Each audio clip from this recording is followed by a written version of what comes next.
म्हणजे झालं.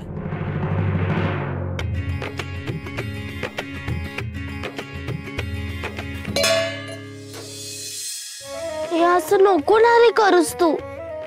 हे बघ आता मी तुला छान लख्ख करते, तू पटापट आंघोळ करून घे हा. आणि तुम्ही सगळ्यांनी आज पटापट आवरायचंय.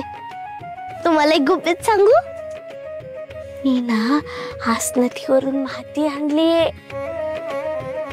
त्याच्यावरती ना एक छानशी सरस्वती काढायची. तुम्हाला ठाऊक आहे का सरस्वती म्हणजे काय? नाही, मी तुम्हाला दाखवेन ना. आज दसरा म्हणजे सरस्वतीचं पूजन करायचं असतं. आणि इतरांनी जरा पटापट कामाला लागा, दसरा आहे लक्षात आहे ना.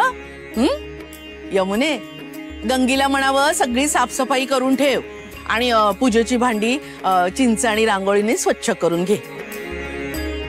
छान तोरणं लावायला हवीत, सुरेखशी रांगोळी घालायला हवी. जाऊबाई, आता आळस झटका आणि कामाला लागा. कुळाचाराचा सोहळ्यातला स्वयंपाक नैवेद्य सगळं अग्र संगीत करा. आणि गोडाधोडाचं करताना हसऱ्या राहा, गोडी उतरते त्यात. आणि विनू, दिगूला सांग चोपड्या तयार ठेव आणि पूजेला शस्त्रही लागतील. घरदार शस्त्र म्हणजे जाऊबाईंची जीवच आहे, त्याचीच पूजा करा म्हणावं. काय खुसफुस चालली आहे विनू? हसतोस काय रे? सांगितलेली कामं कर जा.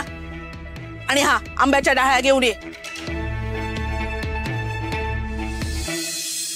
जाऊबाई, तुमचं कुंकू कुठे आहे? हो भाऊजी, भाऊजी कुठे आहेत? एरवी कसे आळसावलेले बसलेले असतात ना, आज कुठे दिसले नाहीत म्हणून विचारलं.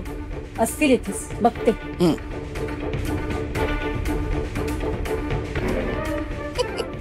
कुठेतरी दडून बसायला भाऊजी काय उंदीर आहेत का बेडूक आहेत?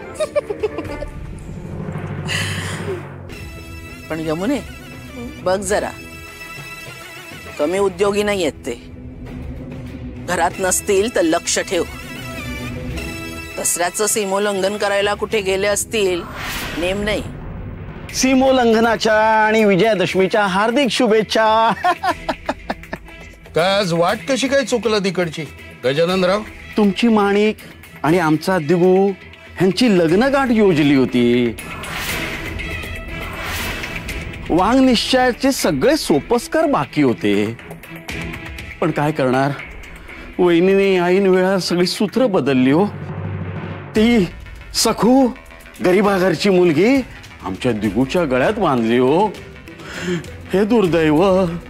आमचा दिगू हुशार कर्तृत्ववान मुलगा, त्याला कशी श्रीमंत खरंदाज मुलगी हवी होती. त्या सखूशी लग्न करू नका, लग्न करू नका असं मी खूप विरोध केला हो, पण माझं कोणी ऐकलंच नाही. काय करणार?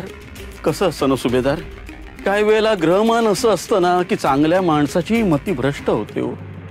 हा, ते खरं आहे म्हणा, पण गजाननराव तुमचा मुद्दा अद्याप माझ्या लक्षात आलेला नाहीये. मुद्दा असा आहे की अजूनही संधी गेलेली नाहीये.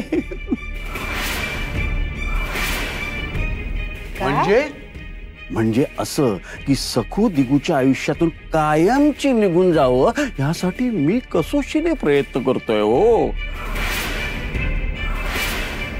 आणि माणिक दिगूची अर्धांगिनी बनून जोपर्यंत वाड्यात येत नाही तोपर्यंत माझा लढा असाच चालू राहणार आहे अविरत हो.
इथे काय बघताय? वहिनी, तिथं तर देव नाहीये, मग तुम्ही रांगोळीला कशाला नमस्कार केला? अहो भाऊजी, ही नुसती रांगोळी नाहीये, ती सरस्वती आहे, विद्येची देवता सरस्वती. आज तिची पूजा करायची असते. चला तुम्ही एक फुल व्हा आणि नमस्कार करा.